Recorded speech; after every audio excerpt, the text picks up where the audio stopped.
Vote transfer అనేది చాలా కీలకం. మేము సైజ్ తగ్గించుకున్నాం. నిన్న ఒక CNN ఇంటర్వ్యూలో కూడా చెప్పాను.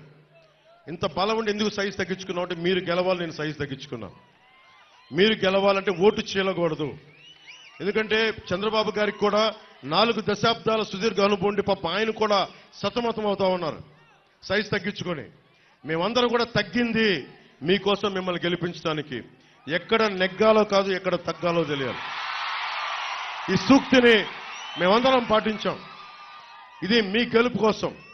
అలాగే ఓట్ ట్రాన్స్ఫర్ ముఖ్యంగా జనసేన మద్దతుదారులకి, జనసేన నాయకులకి అందరికీ దయచేసి విన్నవించుకుంటా ఉన్నాం.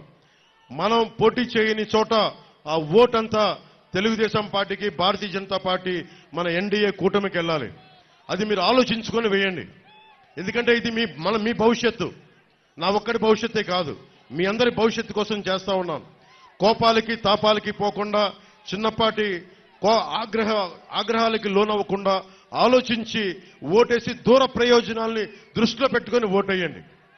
అందుకని దయచేసి జనసేన లేని చోట ఆ ఓటంతా కంపల్సరీగా తెలుగుదేశం పార్టీకి, భారతీయ జనతా పార్టీకి ట్రాన్స్ఫర్ అవ్వాలి.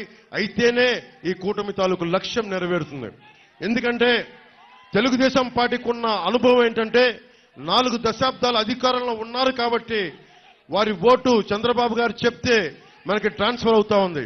అలాగే జనసేన పార్టీ మద్దతుదారులకు కూడా మీ ఓటు ఖచ్చితంగా ట్రాన్స్ఫర్ అవ్వాలని మనస్ఫూర్తిగా నేను అభ్యర్థిస్తున్నాను. మనస్ఫూర్తిగా మీకు తెలియజేసుకుంటూ, మీ అందరికీ కూటమి ప్రభుత్వం వస్తుంది.